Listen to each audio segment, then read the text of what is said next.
News for nation और मैं हूं सांत्वना आपके साथ। जब 15 सालों से मिलकर सरकार चला रहे थे तब कहां थे? तब आपकी बोली क्यों नहीं निकल रही थी जो आज भड़क रहे हैं? ये शब्द चिराग पासवान ने जदयू के राष्ट्रीय अध्यक्ष ललन सिंह के लिए कहे हैं। जहां मॉनसून सत्र के दौरान संसद में अमित शाह और ललन सिंह के बीच हुए विवाद अब बिहार में गर्माता हुआ नजर आ रहा है। जहां एक तरफ जदयू और राजद इस पर अपना सीना चौड़ा करने में लगे हुए हैं कि ललन सिंह ने सभी को मुंह तोड़ जवाब दिया और चुप करा दिया, तो दूसरी तरफ बिहार में विपक्ष की भूमिका में खड़ी बीजेपी और उसके तमाम साथी ललन सिंह पर हमला करने का एक कसर नहीं छोड़ रहे। और इसी कड़ी में चिराग पासवान ने अब ललन सिंह पर बड़ा हमला बोल दिया है। लोकसभा में दिल्ली अध्यादेश बिल पर जदयू के राष्ट्रीय अध्यक्ष ललन सिंह और केंद्रीय गृह मंत्री अमित शाह के बीच हुई तीखी बहस के बाद लोजपा रामविलास के राष्ट्रीय अध्यक्ष चिराग पासवान ने कहा कि ललन सिंह जिस तरह लोकसभा में बोल रहे थे वो उचित नहीं था। उन्होंने कहा कि बीजेपी की मदद से ही 15 सालों तक नीतीश कुमार ने सरकार चलाई और उन्हीं पर सवाल उठा रहे हैं। चिराग पासवान ने कहा कि विपक्ष का अविश्वास प्रस्ताव इतिहास में दर्ज होगा।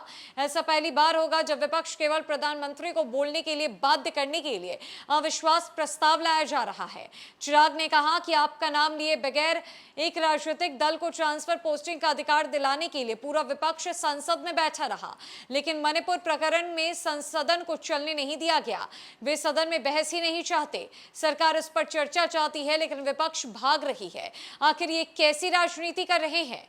इससे पहले लोकसभा में दिल्ली अध्यादेश बिल पर चर्चा के दौरान ललन सिंह ने कहा था कि सत्ता पक्ष में इंडिया का फोबिया समा गया है। उन्होंने कहा कि सत्ता पक्ष ने लोकलाज तक ताक पर रख दी है। केंद्र सरकार बैकडोर से दिल्ली पर शासन करने के उद्देश्य से यह अध्यादेश संसद में लेकर आई है। देश के संविधान के प्रावधानों की व्याख्या करने का अधिकार केवल सुप्रीम कोर्ट को है, आपको नहीं है।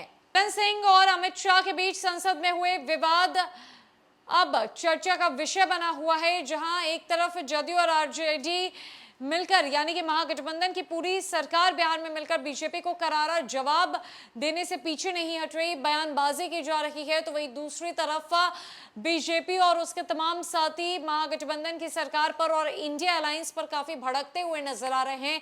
जहां ललन सिंह के बारे में कहा जा रहा है कि संसद में उन्होंने जिस तरीके से बर्ताव किया वो बिल्कुल भी उचित नहीं था। 15 सालों तक नीतीश कुमार ने बीजेपी का दामन थामकर बिहार में सरकार चलाई और अब उनके ही खिलाफ बोल रहे हैं। तब कहां थे जब 15 सालों से मिलकर सरकार चला रहे थे? तो ये चिराग पासवान का बड़ा हमला ललन सिंह के लिए अब देखने वाली बात यह होगी कि राष्ट्रीय अध्यक्ष जदयू के क्या प्रतिक्रिया देते हैं। फिलहाल के लिए इस खबर में इतना ही। नमस्कार।